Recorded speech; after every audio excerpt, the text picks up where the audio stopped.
We rejoin the adventure in Cerulean Sea, having just defeated Misty. The only way to progress now is to take on our rival to the north of the town.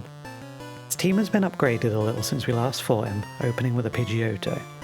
We start with Diglett, who's a little underleveled but resists all of the bird's moves. This thing is a monster, severely weakening most of our team while we can't land hits thanks to Sand Attack. Eventually we poison it with Tutti Frutti, which means it will go down eventually. When it does, most of our team are very injured. We switch back to Diglett for his Abra as it only knows Teleport and can't hurt us. In hindsight, I probably should have used this opportunity to max my defense with Defense Curl, but I just hit it a few times until it went down. Diglett also took down his Rattata, but was barely hanging on when Charmander came out. We took one Ember and did a little damage, then swapped into Joey so we could bring in a different Pokemon without taking damage. Jack, on a tiny 3 HP, managed to Fury Attack the Charmander down without taking a hit. Sure, it's because he chose dumb moves, but I like to think it was just because Jack's great. After this is the Nugget Bridge, a series of 6 trainer battles. Diglett resists everything except the 5th trainer's Mankey though, so I take the chance to level her up a bit. She learns Rock Throw, which is a great upgrade to her moves, when it hits. In Gen 1, Rock Throw only has 65% accuracy, so it doesn't hit very often. After clearing these trainers we get access to routes 24 and 25, with a couple of new Pokemon available. Oddish is very similar to Bulbasaur, so I'm not too fussed about grabbing one. But the other Pokemon, well, let's talk about Abra. To talk about Abra, we should probably talk about Psychic type. This is one of the strongest types in Gen 1, and Alakazam is one of the strongest Pokemon in the game. Part of this is because of the combined special stat, which hadn't yet been split into attack and defense, so a Pokemon with high special can dish out damage and take it just as well. The other part is a coding error in Gen 1, which made Psychic type immune to ghost damage, rather than weak to it. This means the only type which hits Psychic for super effective damage is Bug, and there aren't many good Bug moves. Alakazam has some incredible stats and Abra is very similar, albeit weaker, so surely we want one on our team, right? Well, we would, if it wasn't for this. That's right. Without TMs, the only move Abra learns is Teleport. Even by TM, the main moves we want to teach it would be Thunderbolt and Psychic, and I already have a plan for Thunderbolt. That means if we grab one, it will be pretty useless until Saffron City, but then once it knows Psychic, it will probably be quite good. I spent a little time looking for one, but only encounter it twice, and it teleports it away. So for now, we leave it, and if we need one, we can grab one later. There are loads of trainers on the way to Bill's house, so I take the time to beat them all to level our team up a bit more, then grab the SS ticket. Gonna be honest, if I walked into a building and a rhino started talking to me, I think I'd leave rather than helping out. Next up is a Rocket Grunt who isn't much of a challenge but gives us the Dig TM, and then finally the game opens up a little bit more. Or, that's what I thought. We now have access to 4 new areas before doing any more mandatory progression fights, and in the later remakes of Kanto we'd have access to a lot more Pokemon. In Red and Blue, however, there are only 3 new Pokemon we can pick up. On Route 5 we can grab a Mankey. It's a decent enough Pokemon, so I grab one and name it Pigaragra. Don't worry friend, soon you'll die and be stronger than ever. I did want to grab a Meowth, which is a bit of a powerhouse in Gen 1 thanks to its mega high speed, but after looking for one for about 10 minutes, I remembered it's a version exclusive and I can't get one. Route 6 is the same as Route 5. There's a few trainers here, but we skip as many as we can to save experience for the Pokemon we'll grab soon. In Vermilion, we can pick up an Old Rod, but it can only fish up Magikarp. We've already talked about Magikarp. Magikarp sucks. To the east is Route 11, where we can grab a Drowsy, and Diglett's Cage, where we can grab a Diglett. Who would have thought? Drowsy is a pretty solid Snuffle type. No, it's not Snuffle type. Drowsy is a pretty solid Psychic type, and we call ours Snuffles. Its stats aren't crazy, but it has high special and learns some solid moves, so we might keep this guy around. He knows Hypnosis, so we replace Puff Daddy. Puff Daddy was a rapper anyway, no wonder he couldn't sing right. Then there's Diglett, who we'll definitely want to pick up. You see, critical hits in Gen 1 are based on the Pokemon's base speed. The higher the speed, the more often they crit. This is why we wanted Meowth. Diglett is also an extremely fast Pokemon though, the second fastest of all the Pokemon we're allowed to use in this challenge. And it learns Slash, which is a move with a high critical rate. That means once we level this thing up, it should become a critting machine. I name him Critler. Seeing as we're in Diglett's cave, I thought I may as well go and grab the items on the other side and the Flash HM. Unfortunately, you need Cut and we don't have it yet, so I spent some time shame walking in a corner instead. I swear there was a hidden item here somewhere. With our new catches in hand, we set about clearing out all the trainers to the north of Vermilion. We're still in the early part of the game, so no one really poses too much of a threat yet. I also take the time to learn some of our TM moves now that we have better Pokemon. Here's the team. The levels are a bit all over the place, but I'm not expecting too much trouble in the Electric Gym thanks to Diglett and Diglett. I decide to skip the trainers to the east and go straight to the SSN.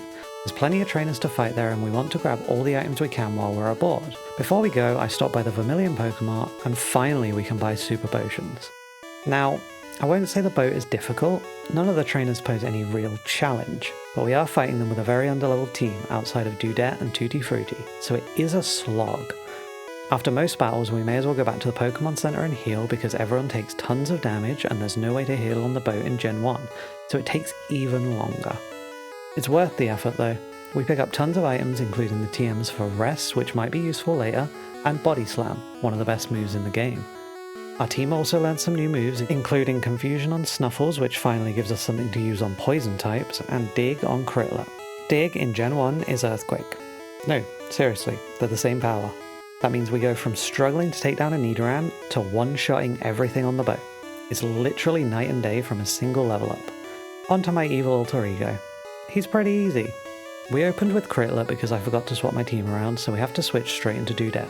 She gets sand attacks, so it takes a few turns, but when Rock Throw lands, Pidgeotto goes down. Raticate's next, and I decided to take a chance on Abra. We should have lost, but thanks to the 1 in 256 glitch, where any move has a random chance to miss, even if it's 100% accuracy, he missed a tackle and we got the kill. Nice. For Kadabra and Charmeleon, we just send in Diglett and dig our way to victory. We rub the captain's back, he feels better, and we get the cut HM. If only that worked in real life. Unfortunately, the only Pokemon we have that can learn Cut is Tutti Frutti. I don't really want to teach it to him because HMs are permanent in Gen 1, but we have no choice. There isn't a single other Pokemon in our PC that can learn it. I replace Tackle and we take another quick trip through Diglett's cave to grab the items at the other end and the Flash HM. Now I know I said Dig is nuts in Gen 1, but seriously, Dig is nuts in Gen 1. We walked into the Electric Gym, pressed Dig 9 times, and walked out with the badge. If it wasn't for Quick Attack, we wouldn't have even taken damage. I spent more time on the stupid puzzle than I did fighting everyone in there. Insane. Next we're heading back to Cerulean to pick up the bike and then east towards Rock Tunnel. As soon as we get to the bike shop I realise I didn't buy any more Super Potions in Vermilion, so we go to the Cerulean Pokemart and settle for a bag of regular potions. We've got quite a long journey ahead of us now to get to Lavender Town, going through Route 9, Route 10 and Rock Tunnel. The whole journey is packed with trainers and our low stats are starting to show. The game expects you to have some evolved Pokemon by now, and if you've mainly been leveling your starter it might even be at its final stage. Meanwhile, we're still using the little guys, so some fights are tougher. Our team has decent move variety though, so we aren't really getting roadblocked by anything. Just before we enter Rock Tunnel we catch a Voltorb who we immediately add to the team. We name him Bol, which is Welsh for belly. His stats are a little lopsided, but he's the fastest Pokemon we're allowed to use in this challenge, which means lots of critical hits. Notice anything weird though? That's right, this electric type Pokemon doesn't learn any electric type moves. Why? We teach him the Thunderbolt TM we got from the 3rd gym, the Thunder Wave TM we got earlier, and Flash. I don't need Flash to get through Rock Tunnel, but look at this guy. He learns nothing. Maybe it'll come in handy later, who knows. He replaces Jack on the team, which is a little sad, but Jack's been underperforming a lot since Vermilion. In Rock Tunnel there's only one new Pokemon we can catch, Machop. I've been getting wrecked by these things in the last few areas, so it might be worth picking one up for our team. We currently have a Mankey and they both have the same base stat total. The only real difference is Machop is a little bulkier, while Mankey is faster. Move pool wise... oh. Fighting type sucks in this game, why am I even thinking about this? I deposit Pigaragra and get Jack back out. Sorry Jack, we won't betray you again. Rock Tunnel is full of mostly rock Pokemon, surprise surprise, so we don't have any real issues clearing it. We also have Dig, so we can quickly leave to heal if we need to. Fun fact, in Gen 1 there's no items in Rock Tunnel. I never knew that. You can skip most of the trainers in here, so it's not long before we're in Lavender Town. The only thing we can do here at the moment is fight our rival in the Pokemon Tower, but I think we're a little too underleveled for that, so let's head for Celadon. We have to pass through Routes 8 and Route 7 to reach Celadon, and there's another new Pokemon we can pick up. This time it's Growlithe, one of the only 2 Fire-type Pokemon we can use in the entire run. When we put them side by side, Ponyta is just much better, so we'll wait till we can catch one of those. If we were playing blue, we'd be able to find a Meowth, Sandshrew, and Vulpix here. Man, I really should have played blue. I'd have used all of those. Again, a bunch of trainers, and again, we skip as many as possible. Don't worry, I've got a plan. One of the trainers we did have to fight had a pair of Clefairies who managed to put 4 of our 6 Pokemon to sleep. I love Sing. When we arrive in Celadon, there's actually a ton of stuff we can do. Let's start with the new Pokemon we can grab. First we head to the east of the city. Our path is blocked by a sleeping Snorlax, but behind a cut tree is a small patch of grass where we can find Doduo. This is the last flying type we can find in our run, and compared to Spearow is quite a big upgrade in both stats and move pool. I know we said we wouldn't betray Jack again, but now we have better Jack, so... While we're here, we grab the Fly HM from the nearby house, which we immediately teach to better Jack. Back in the city, we can grab an Eevee from one of the top of the buildings, but it's awful in this game, so I don't really bother. In the game corner, we get our first chance to grab a Dratini. This pseudo-legendary Pokemon normally becomes Dragonite, which is one of the best Pokemon in the game. We can only use a Dratini though, and it has okay stats, but its move pool is pretty bad, so I decide against it. The game corner also sells Abra, but Snuffles has actually been doing great so far, so I think I'm going to stick with him.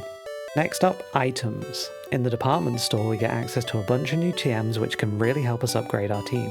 We pick up Counter, Ice Beam, Rock Slide, Tri Attack, Razor Wind, Horn Drill, Egg Bomb, another copy of Mega Punch, Mega Kick, and Takedown. We might not use them all, but having the options is great. I also grab a drink from the roof and open the way to Saffron City while we're here. This makes travel a lot easier and lets us go see Mr. Psychic and get a free TM from him.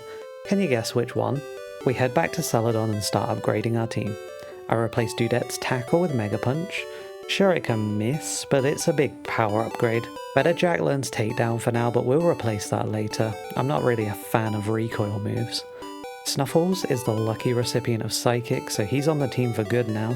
I keep Confusion though for the extra PP and use the PP up that's hidden in Celadon City on Psychic. Most of the other moves are going to be useful, but not yet. We've now got the choice between the Rocket Hideout and the Celadon Gym. The Hideout is easier, but between Snuffles and Better Jack, I think we've got a good shot at beating the gym. Let's give it a try. The gym trainers went pretty well, but they use a ton of status conditions and wrap, so they're kind of annoying to beat. Erica herself, though, is a little more scary. A Victory Bell has quite a level lead on us, but it misses its first Razor Leaf, so we hit it with a Psychic. The second Razor Leaf took Snuffles all the way down to 7 HP, but the second Psychic killed it. For Tangler, we use Fly twice and it misses Bind, so we take no damage. Last up is Vileplume, who does do a lot of damage but goes down in 2 flies. Honestly, if it hadn't been for the first Razor Leaf missing, I don't think we could have won that. Victory Bell probably would have swept most of my team. Next time, we'll get to work on taking down Team Rocket and grab the last few Pokemon to round out our team.